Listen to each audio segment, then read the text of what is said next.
నిర్వాహకులకు, ఇక్కడికి వచ్చినటువంటి గ్రామ ప్రజలకు, నాతో పాటు ఈ సమావేశ స్టేజ్ని పంచుకుంటున్నటువంటి పెద్దలకు, బంతీజీ గారికి అందరికీ కూడా జై భీమ్ తెలియజేస్తున్నాను. అంబేద్కర్ గారంటే ఒక ఆత్మగౌరవం, అంబేద్కర్ గారంటే ఒక అధికారం కోసం పోరాటం, అంబేద్కర్ గారంటే ఒక ఆర్థికవేత్త, అంబేద్కర్ గారంటే ఒక న్యాయశాస్త్ర కోవిదుడు, అంబేద్కర్ గారంటే ఈ దేశంలోని అట్టడుగు ప్రజల జీవితాలలో అభ్యున్నతి కోసం నిరంతరం కృషి చేసినటువంటి వ్యక్తి. ఈరోజు అంతటి మహానుభావుని యొక్క విగ్రహాన్ని ఇక్కడ ఆవిష్కరించుకునే కార్యక్రమంలో నాకు ఈ అవకాశం దక్కడాన్ని గర్వకారణంగా భావిస్తున్నాను. భారతదేశంలో అంబేద్కర్ గారు రాజ్యాంగానికి రాయక పూర్వము మన బ్రతుకులు ఇట్లుండేవి కాదు, మనకు విద్య ఉండేది కాదు, మనకు వైద్యం ఉండేది కాదు, మనకి ఇంటి వసతి ఉండేది కాదు, మనలో సమానత్వం ఉండేది కాదు. అంటరానితనం వేలునుకపోయి అడుగడుగున అవమానాలకు మన జాతులను గురి చేస్తున్నటువంటి సందర్భం. ఏంది ఇదంటే, ఇది నీ కర్మ అట్లుంది, ఆ దేవుడు నీ తలపైన తలరాత రాసిండు, నుదుటిపైన రాసిన దేవుడే నీ తలరాతను మార్చలేడు, నీ బతికింతే అని చెప్పినటువంటి సందర్భం. అలాంటి మన తలరాతలను తన జ్ఞానం అనే పెన్ను ద్వారా రాజ్యాంగాన్ని రచించడం ద్వారా మన జీవిత రాతలనే మార్చినటువంటి గొప్ప మహనీయుడు అంబేద్కర్. అందుకోసమే అంబేద్కర్ పుట్టినరోజును ఇవాళ ఐక్యరాజ్య సమితి ప్రపంచ జ్ఞాన దినోత్సవంగా జరుపుతుంది. ఈ సమాజం, ప్రపంచమే అంబేద్కర్ యొక్క పుట్టినరోజును గుర్తించి, అంబేద్కర్ని జ్ఞానిగా గుర్తించి గౌరవించి అంబేద్కర్ పుట్టినరోజును అంతర్జాతీయ జ్ఞాన దినంగా జరిపితే ఇంకా కూడా ఈ సమాజము అంబేద్కర్ పట్ల ఒక రకమైనటువంటి అంటరానితనాన్ని ప్రదర్శిస్తున్నది. అంబేద్కర్ గారికి భారతరత్న 1990లో వచ్చింది. అంబేద్కర్ గారికి భారతరత్న ఇవ్వడానికి కూడా ఈ భారతదేశంలో ఉన్నటువంటి పాలకులు నిర్లక్ష్యం వహించారు.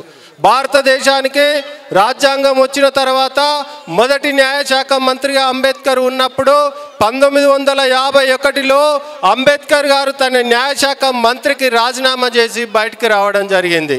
ఈరోజు మనం చూస్తున్నాం, మన పార్టీలో ఉన్నటువంటి మన కుల నాయకులు కానీ, మన సంఘ నాయకులు కానీ, వివిధ రాజకీయ పార్టీలకు చెందినటువంటి మన చేత ఓట్లు వేయించుకొని గెలిచిన నాయకులు మొత్తము తెల్లవారేసరికి పార్టీలు మారుతున్నటువంటి సందర్భం.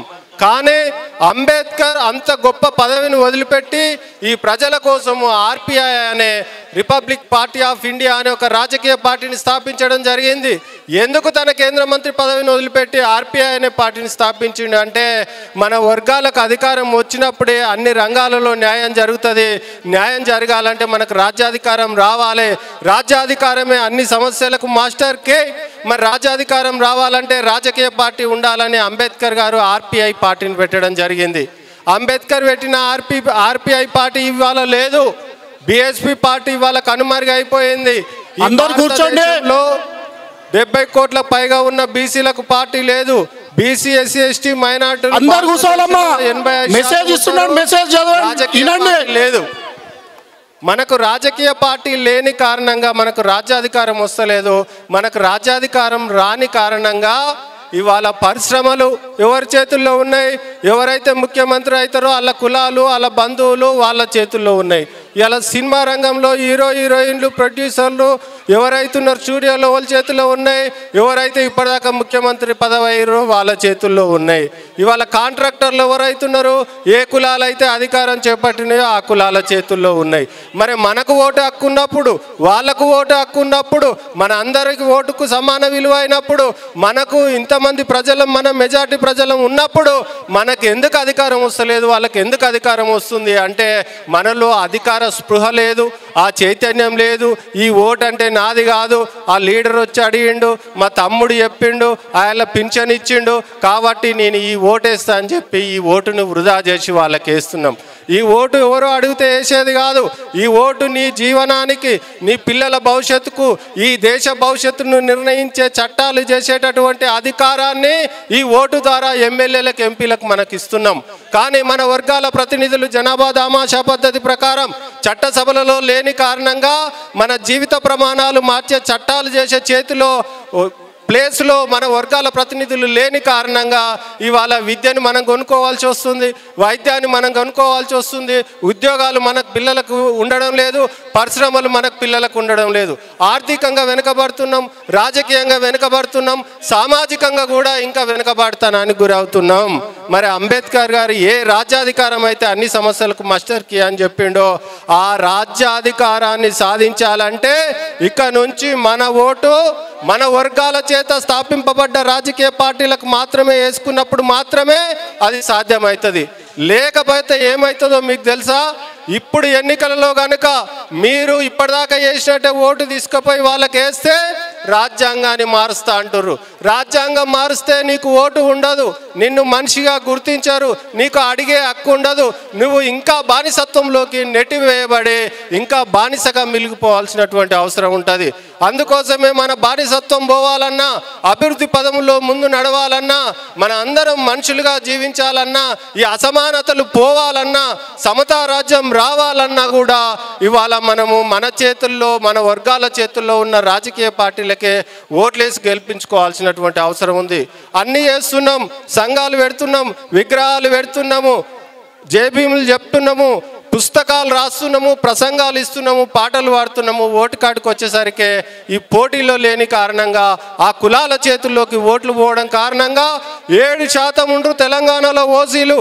70 సంవత్సరాలుగా ఈ రాష్ట్రాన్ని పాలిస్తారు. 93% ఉన్నాం బీసీ, ఎస్సీ, ఎస్టీ మైనార్టీలం.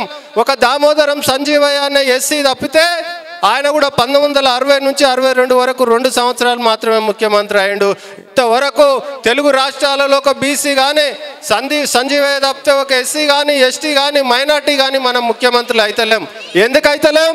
మన ఓటు అమ్ముకుంటున్నాం కాబట్టి వాళ్ళు కొని వాళ్ళు ముఖ్యమంత్రి అవుతారు.